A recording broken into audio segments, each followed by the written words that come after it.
Hello everyone, today is the day that we are finally supercharging the Corolla XRS. That's right everyone, by the end of this video we will have a running and driving supercharged 2ZZ. So before we even touch a single bolt on this car, there's one important step, and that is for me to tell you what it is that we're working on today. This is my 2005 Toyota Corolla XRS. It's got a 1.8 liter 2ZZ GE and a C60 6-speed manual transmission.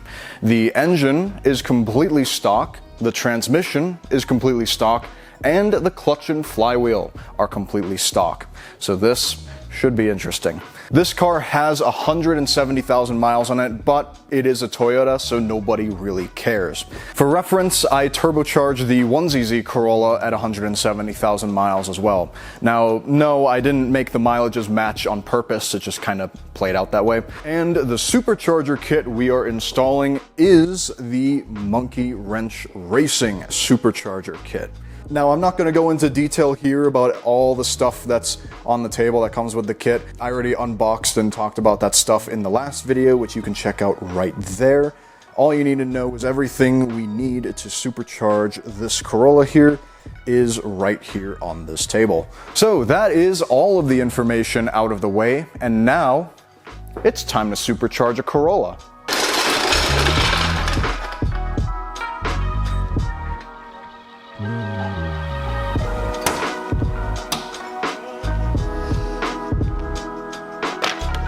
So, a problem that I had when I was turbocharging the 1ZZ Corolla is I didn't pay enough attention to the instructions. I vaguely looked at the instructions and then tried to figure the rest of it out myself, because I wanted to install things in a different order or whatever. This time around, I'll be following the instructions. And I'll just remove the battery entirely now. I'm going to put a new battery in it once this install is complete. This battery is pretty crusty and it's about time to change it. It doesn't really hold the charge anymore for more than a week, so about time for a new battery, I think. Alright, battery is out. Intake, time for you to come out. I'll leave this section of the intake, it should be fine. I just need to take out the main part of it. This one also comes out. Cut on these hoses and it's out. Alright, so now the instructions talk about removing the fuel rail. I'll give you guys a little secret. I'm gonna do the fuel last. Don't tell anyone though. Although I do need to remove the plastic cover. I don't know why I haven't done that yet.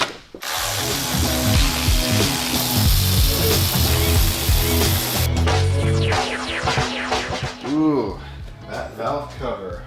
That valve cover does not look nice. Maybe I should have invested in some spray paint for the valve cover before I invested in a supercharger.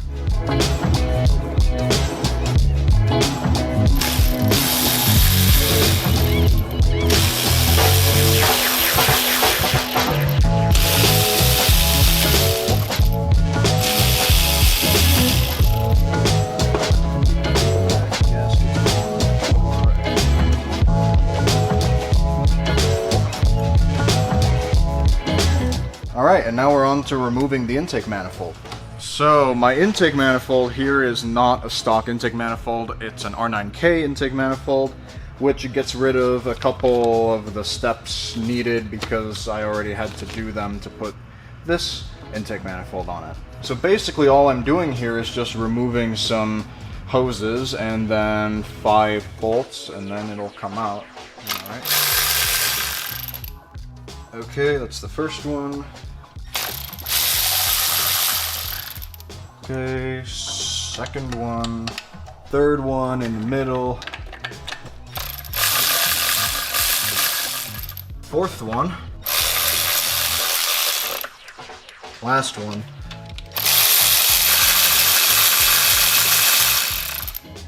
most of the time when I do this I take out the radiator fan.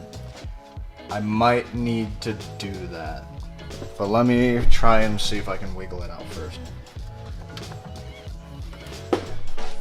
Ah, how could I have been so careless? I forgot the dipstick is still connected. There we go, and it's coming out. Nice. Can I do it with, I might need to take the radiator fan out. Do I want to try and shortcut it? No, I need to take it out anyway. Might as well do it now. Get it over with. So first, we've got to pull air injection.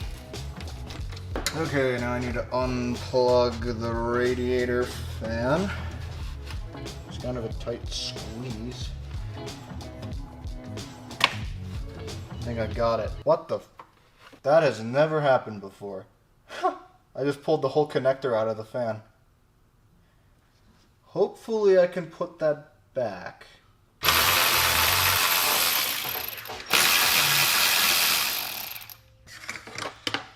People don't want you to know this, but the coolant in your car is actually healthy for you, which is why all this extra coolant I'm going to put in my water bottle. There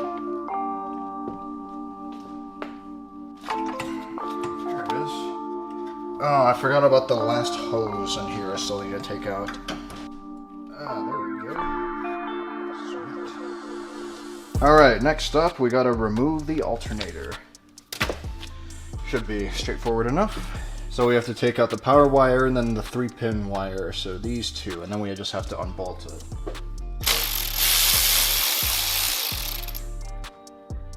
Should I just remove the air injection thing? Yeah, it's gonna annoy me throughout this. There we go. Alright. Okay, gonna hit these bolts with some WD-40 because they've probably never been touched before. WD-40, more like WD-40's nut. That's very mature. Jeez.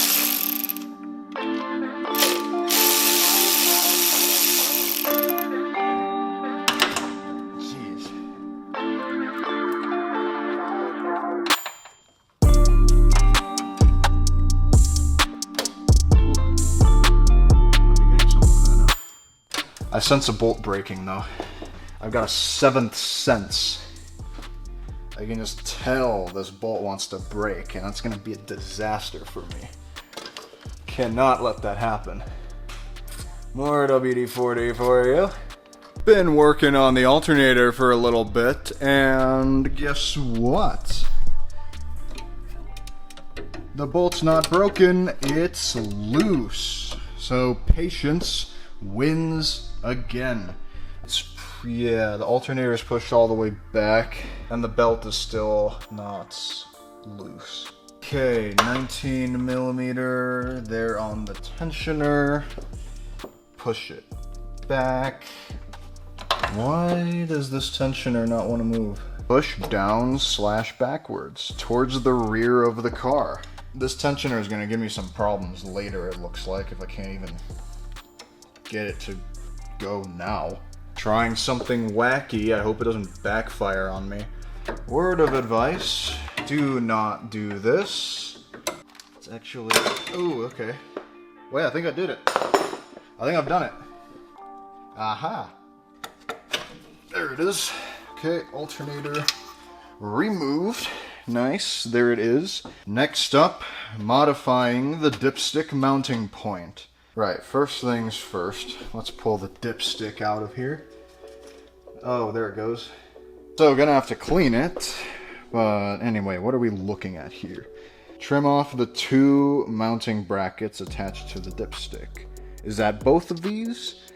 Does this count as 2, or does this count as 1, and both of these count as 2?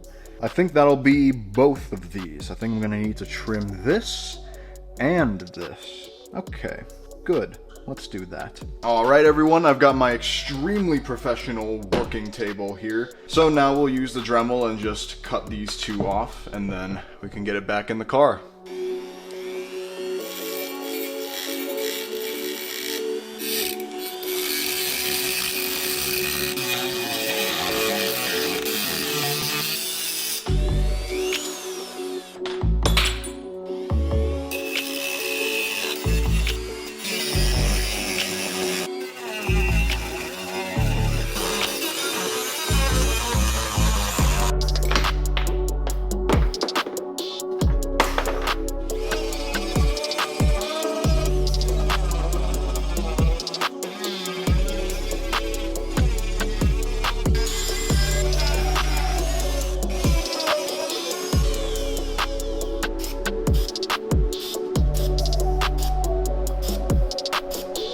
I've cleaned up the dipstick tube, I've shaved down some of the sharp edges after cutting the two tabs off, and I've even painted it.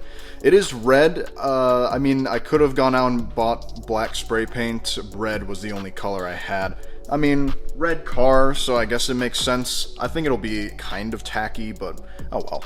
Alright, so all we have to do, I'm just gonna take the tape off of the hole there. There we go.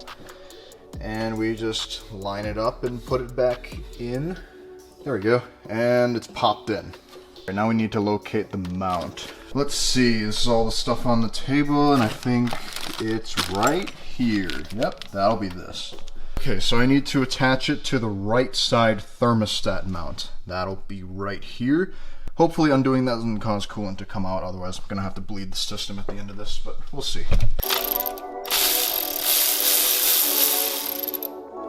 And we take the mount out of here and get it on the dipstick. And I've done the dipstick wrong, after all. I guess the picture wasn't the most clear picture in the world, but I do see it now. The dipstick is right here behind this tube, and that would be this. So I've actually got to take the dipstick out and then put it back. Alright. Where was it?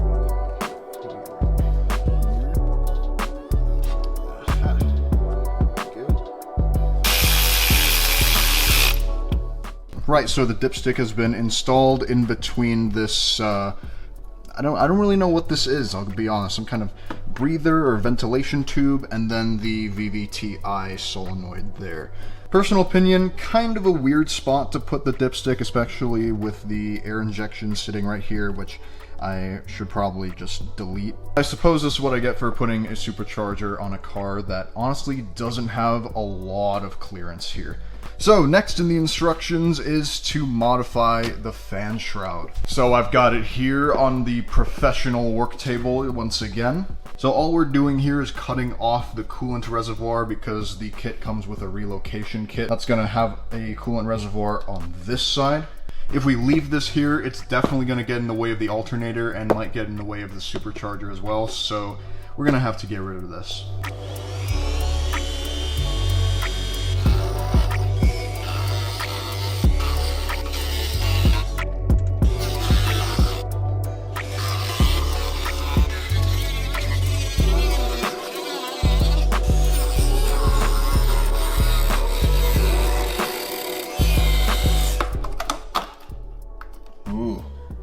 Okay, there's still a little bit of stuff in here that didn't come out.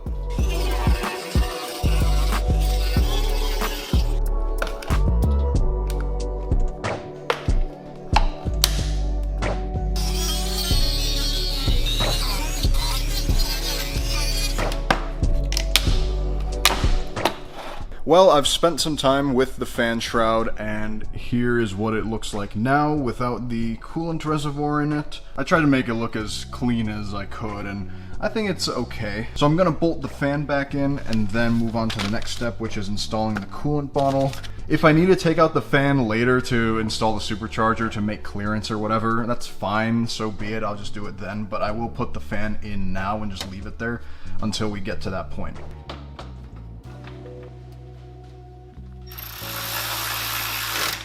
This is the new coolant bottle and all the hardware to install it. The coolant bottle's got these two tabs on it. That's going to bolt into these two empty slots here on the fan shroud. So the first step is to open the bag, and we need to take out a couple of these. These are the nut clips that clip onto the plastic and then allow you to install a screw here. So we've got to install the clips back here, one right there, and the other down there. This is going to drop in like that, and then we're going to use a spacer, and the screw will attach it to the radiator fan shroud like that. Let's give it a go.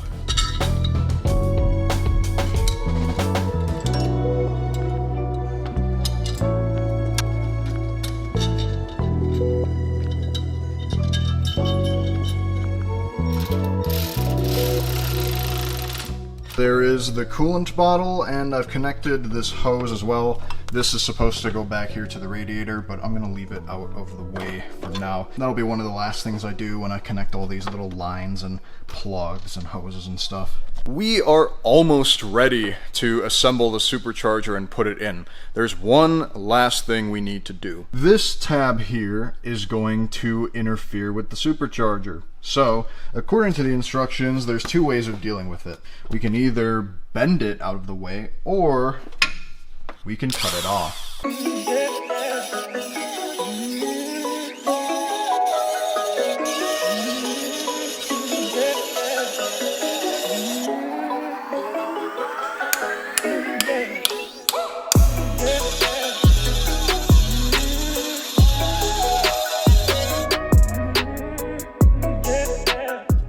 And it's out. So we've now arrived at the interesting part of the install where we're working with the actual supercharger. Before we can put it in the car, we need to assemble the pieces. We've got to put the top bit and the side bit on, and then we can put it in the car. First of all, there's some tape here that I'm gonna have to remove. Almost got all of it. Okay. All right, there's some glue stuck on that, so now we've got to clean it up. I really should invest in a sturdier table. All right, we've got it cleaned. Now they say to apply a thin coat of RTV before we piece them together. When they say thin, I assume they mean quite thin, very thin. So I'm just gonna apply this with my finger so it's real thin on there.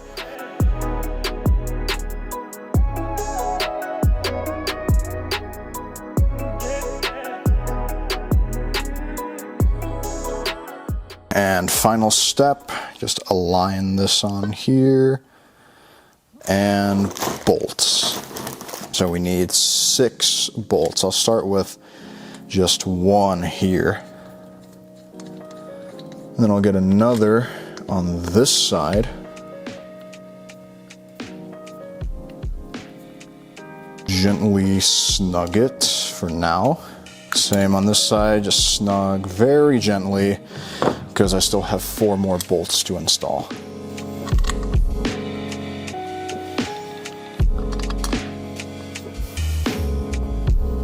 Okay, now we've got the 6 bolts in, so now we need to tighten them to 35 foot-pounds with my torque wrench. Beep, beep, beep, that's 35 pounds. Oh, thank you, wrench. Ah, I forgot to use the thread locker I just bought. Give me a second. All right, that's the thread locker done. Silly. I don't know how I forgot that. Okay, we've got one last piece of the supercharger. So we have this, which goes to the throttle body, and it bolts on just like that. So same thing like up here, tape has to come off first. Now we've got to clean it again. Again, we're doing another thin layer of RTV.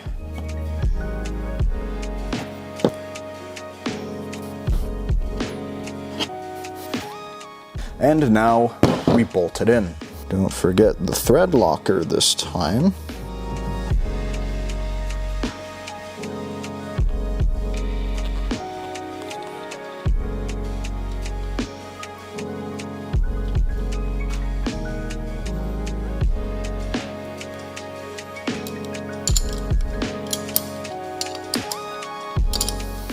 I think I've made a mistake. So it says to tighten the top 3 bolts. I'm assuming that's this one, the one behind here, and this one. And it says this is gonna have a longer bolt that's gonna be used with a bracket.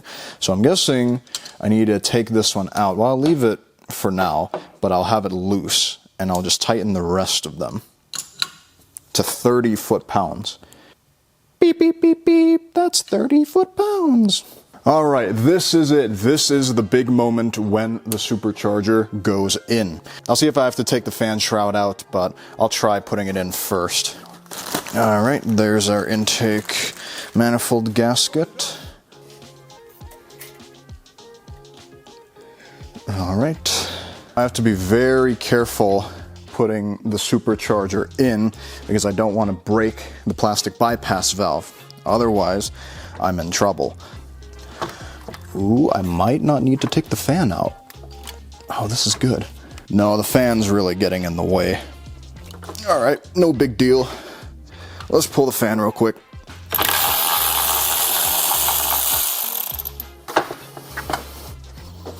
Okay, take two at putting the supercharger in.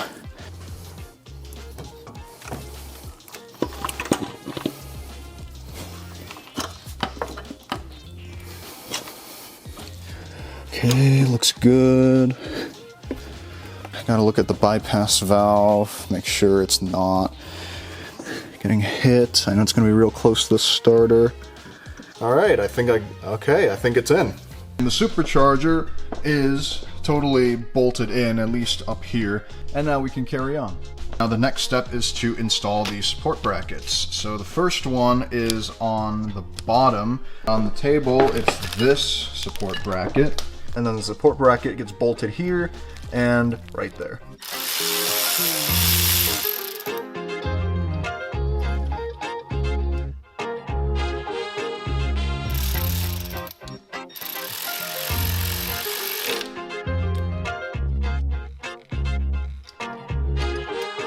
Here it is. That's the support bracket.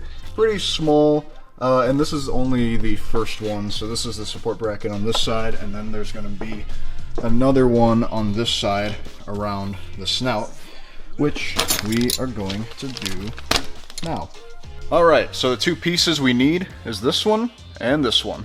Okay, so I guess I'm working with this one first, and I've got to put it up against the mount here, like this.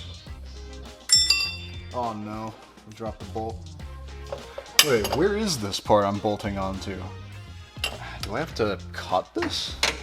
Why does this not make sense? Why does the picture not make sense to me? Because what I do know is that this is for the alternator relocation. The alternator, the top part of the alternator is going to bolt up here. And that's the extent of my knowledge there. I wonder if this is what they meant when they said you have to cut if you have an extended engine mount. It might be I have to cut this whole thing off right there.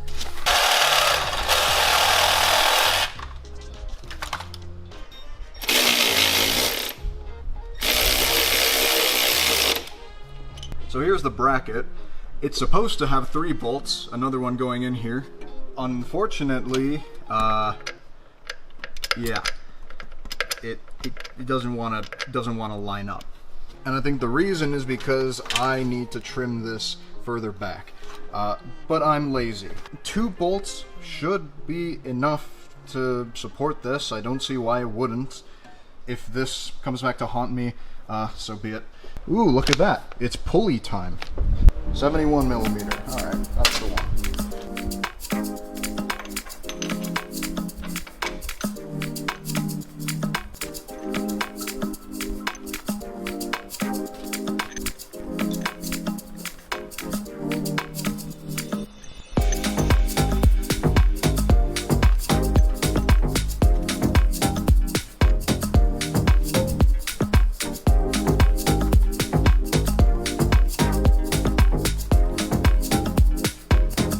Well, I might be regretting my shortcut here already. I think in doing that, this has come out a little bit and is now making contact with the pulley.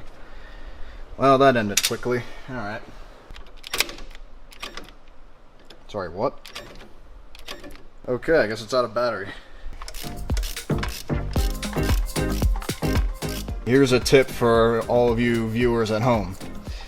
Don't take shortcuts, because it turns out it's not really worth it. Right, that's how the bracket's supposed to be. And the pulley moves freely. Yeah, so it was making contact with the bracket. So the only way I can do this properly is to trim a little bit more metal off of this so I can push this all the way back and get both of the bolts into their respective slots. Alright, the bracket is in the proper position. We've got both bolts in there and the pulley turns. So we've gotten past this, thanks very much to my angle grinder. And now we move on to installing the alternator.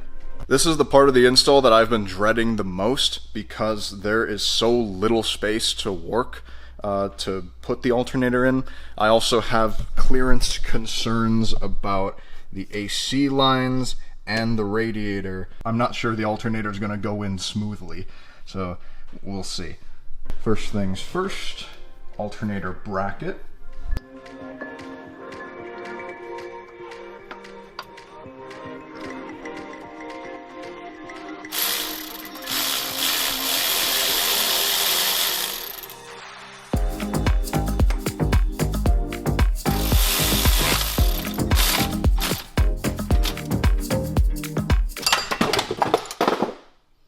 Well, it was tight enough anyways. So the bottom bracket is in, it's pretty far in there, it's just held on with a bolt in the factory alternator position and then another bolt kind of down here on the AC compressor, right where my finger is there.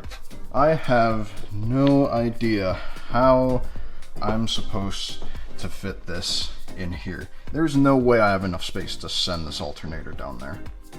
So I'm gonna have to figure out something.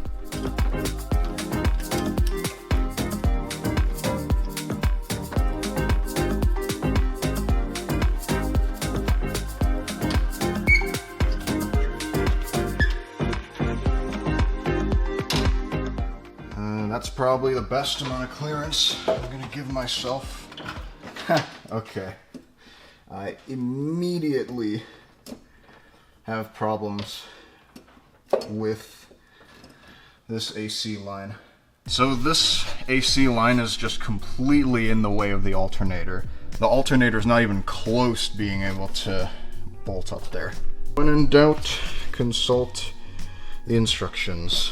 Depending on vehicle variations, some vehicles may need the AC line bent towards the passenger side and removed to install the belt around the AC line. Also, how am I gonna bend this? If I bend it, I'm just gonna break it. Great, I'm stuck. Is there a smaller alternator I can use? Probably not. I wish. Well, I guess I'm stalled here until I figure out an idea, or I figure out if I've done something wrong, and then we can carry on.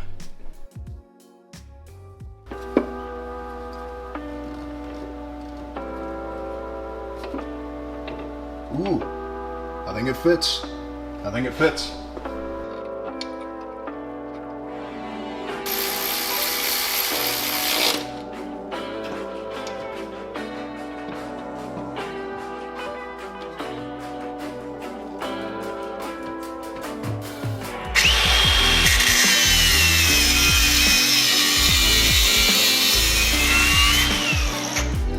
So the alternator is now installed and I've made a few other adjustments. So here it is, the car is a bit more complete now. So the alternator is in and I went ahead and bent this AC line, which I was really thinking that this AC line on the bottom there was gonna break after me bending it so much. I mean, you can see how much more forward it is.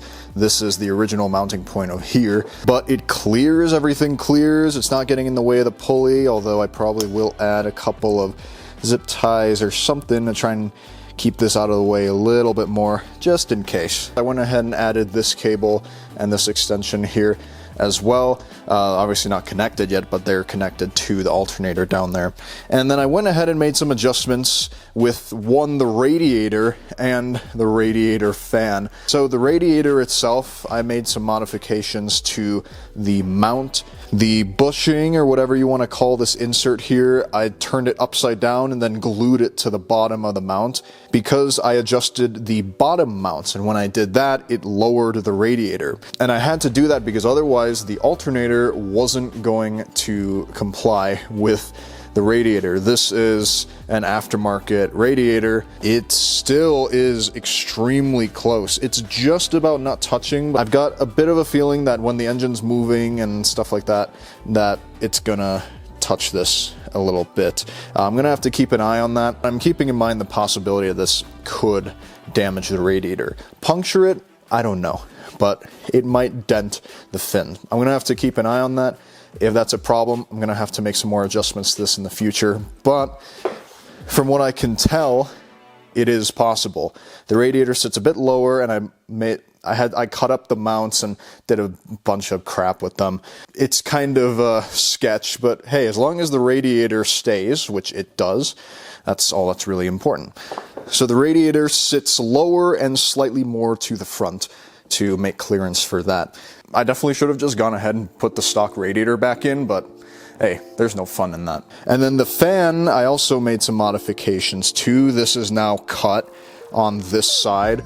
This side's fine. The only modification I did was just cutting this side there, and then this is zip tied here because there's no more mounting point there. But I mean, nobody's gonna pay attention to a fan shroud anyway, so it doesn't matter. Right, now that we got to this point, everything major is all put back together. Now we've got alternator electrical extensions to install. So as I said, they're already attached to the alternator. They still need to be attached to the wiring harness. And we can start with this one because it's plug and play. There we go, and it's in. And I believe in this bag is the screw to connect the alternator cables.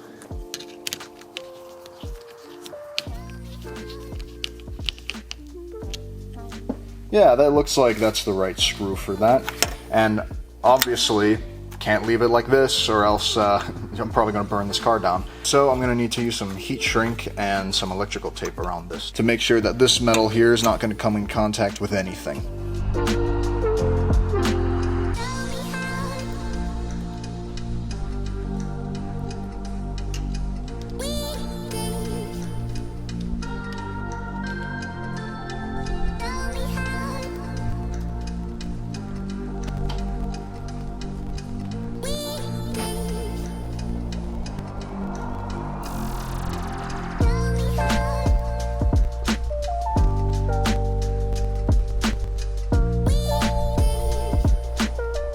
Next up, we've got to install the serpentine belt.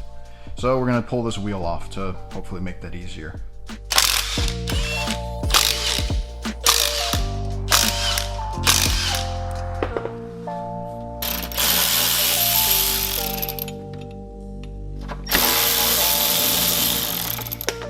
So I've been trying for the past 15 minutes to get this belt on, and it just doesn't want to go on. And I started thinking that the belt seems a bit short. So I checked it with the stock belt that I took out. And I mean, this isn't going to be a perfect comparison, but if I stand on them, they're basically the same. And I've double checked it with this belt. This is a belt that I bought for the Turbo Corolla. I'll talk about that more in another video. So this belt I bought for a 1ZZ with no supercharger, of course.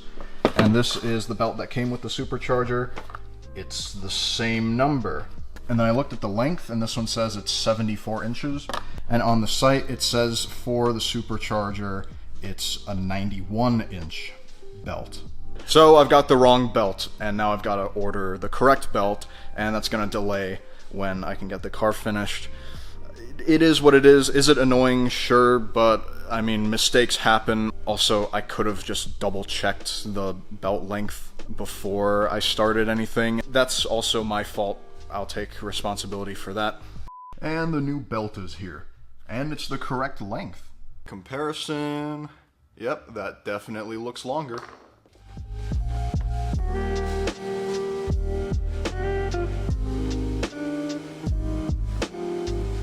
That's how long it's supposed to take for the belt to go on. About 5 minutes. Also, I realized that I looked pretty stupid earlier in this video because when I was trying to move the tensioner, I was moving it towards the back of the car. Nope, that's not how it works. It moves towards the front. I mean, it takes a bit of force, but it's not super difficult to move it. Dumb mistake. I definitely looked stupid earlier when I was originally taking off the belt for the first time, and I pried it off with the breaker bar. Oh well, could be worse. Now though, it's time for us to work with the fuel system. We've got injectors here, we've got all the wiring here, and as you can see, I've had this monkey wrench fuel rail for a while. By a while, I mean over a year. This is actually a full kit with a fuel pressure regulator and everything to make this a return system, but for now I'm going to keep it returnless. So I just got to assemble this and then put the injectors in, and then take out all of this fuel stuff, which shouldn't be too bad.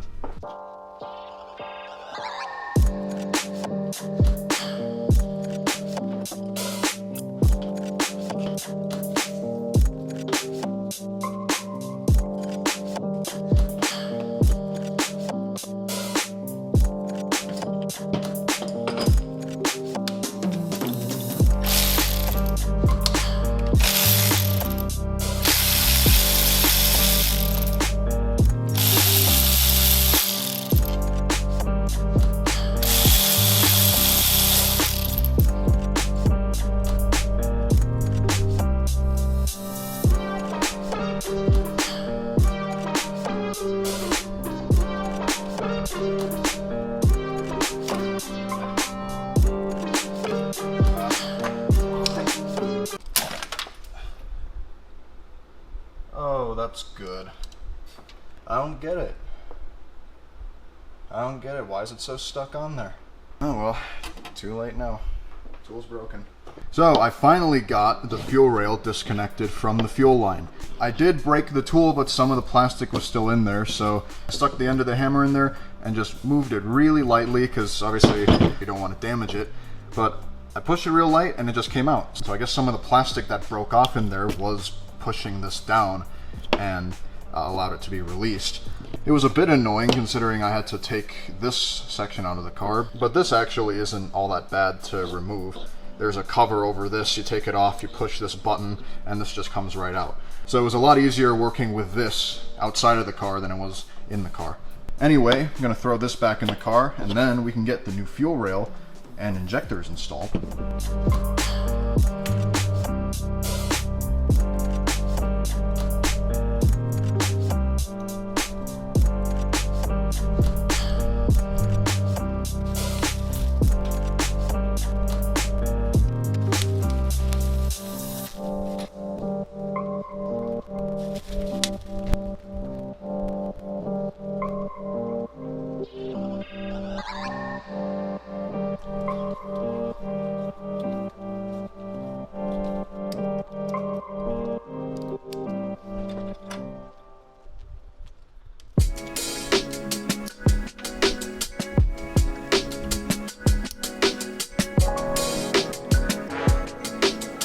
Now with the fuel complete, there's only one big thing to do, and that is to install the ECU. And then connect everything to it, like the oxygen sensor and the vacuum hose there. And this is the last big step. After that, it's just putting the car back together, putting these new spark plugs in, and that's it.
Okay, so that is all the big stuff done. Now, all we've got to do is connect vacuum lines and put all the stock stuff back, and then we're done. So this vacuum line here is attached to the bypass actuator, and I'm going to connect it here. So the instructions said to connect the bypass actuator up to the vacuum port back here. However, I did some research and looked on the forums. Since this supercharger is very similar to the Greddy supercharger kit that people have been using for years, based on experience, it was discovered that connecting the bypass actuator up here where there's boost pressure caused it to fail. But if you connected it down here where there's no boost pressure but still vacuum, it would work the same, but it wouldn't fail. So that's where this is going to go. Also because I'm already using the port on the back to go to the ECU, so this is the only one left.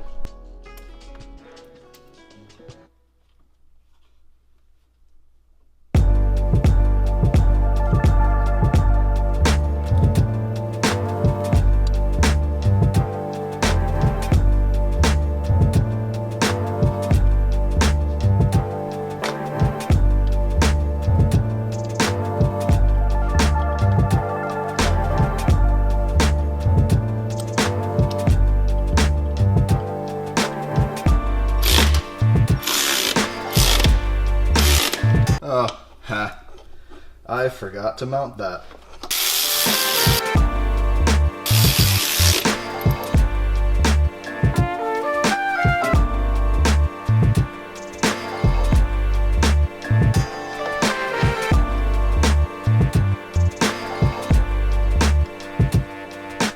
So everything in the engine bay is all back together now. I struggled a little bit with the intake here. As you can see, it's a little bit off from where it's supposed to be, but it'll work. Now we are going to change the spark plugs. The spark plugs that are in there are fine. I installed them a couple years ago, a little bit after I bought the car. So I know the spark plugs are fine, but since the kit came with new ones anyway, might as well put them in.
New spark plugs in, and all we have to do is plug in the battery, then load the tune on the ECU, and then we can get this thing started.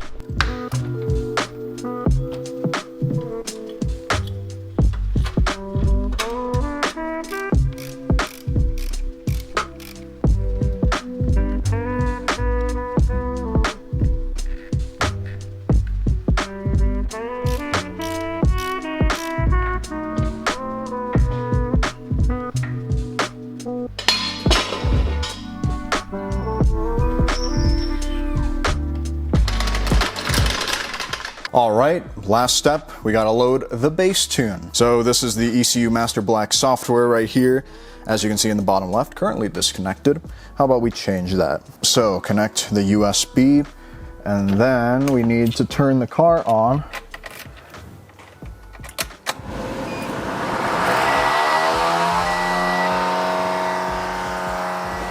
That is a very odd noise. I'm not sure what that is. Turns out it was no big deal. Someone was just getting in the way of the fan. All right, enter new device name. We can just leave it at this. I don't see a need to change that. So as you can see, bottom left, we're connected now, which is good. Now I think we need to go to File and then Open Project. And one of these is going to be our base map. Here it is. Hello. And open. The open project will be written to connected EMU device. Proceed. Yes, we do. And now it should be written. I think we can start it. I think it's just that easy. All right, here goes nothing.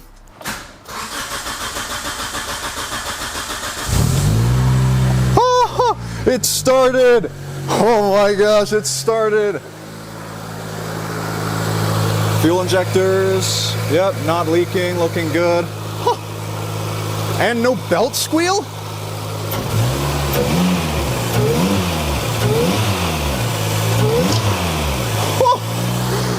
Oh, let's go. This is awesome. This is fantastic.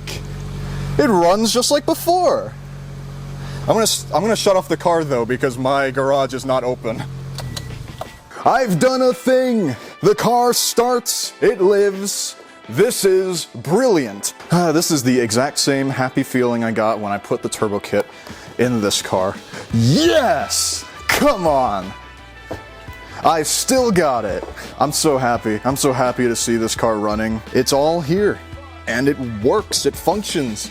It's a functioning, supercharged 2ZZ. The first startup after something like this is always slightly nerve-wracking, but the excitement once it's done, once everything's all come together, it's just magical almost. Here's another look at the XRS's engine bay now that it's supercharged.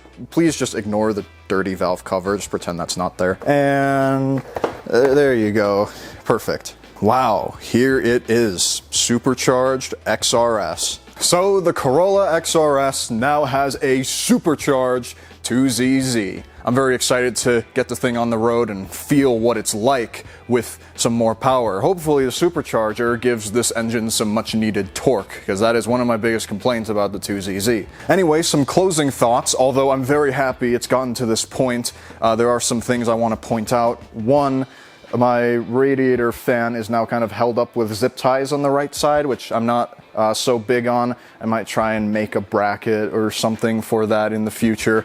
Also, the alternator is extremely close to the radiator, and even though I've kind of repositioned it a little bit by messing with the bottom mounts, it's still super close. I'm really gonna have to keep an eye on that, because right now the alternator's got a cover over this charging cable, but if that cover is damaged or something, you know, I could be screwed, and that's quite a big concern. Overall, this would have been much easier if the Corolla just had an inch more space in the engine bay.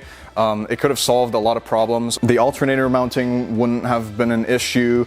Putting the supercharger in there wasn't a problem, but putting the supercharger in there while the fan shroud is still there is a problem. So overall, just having slightly more space in the Corolla's engine bay would have made this easier. Also, there were some moments during the install where I was confused a little bit with the instructions, but keep in mind the monkey wrench supercharger kit has only been out for about 6 months. Overall, I don't really have much else to critique. It's a supercharger kit. It does what it says it does. It puts a supercharger in your Corolla, and I'm quite happy with how it turned out. So, thank you everyone for joining me today and watching me supercharge my 2ZZ Corolla XRS. It was a very exciting video for me to make, and doing all this was just a blast. And I very much appreciate you being here to see it all come together. In the next video, we will take this thing out on the street and give it its first test drive, and fingers crossed not damage it in any way. But for now, thank you all again for watching. I'll see you all in the next one. Goodbye.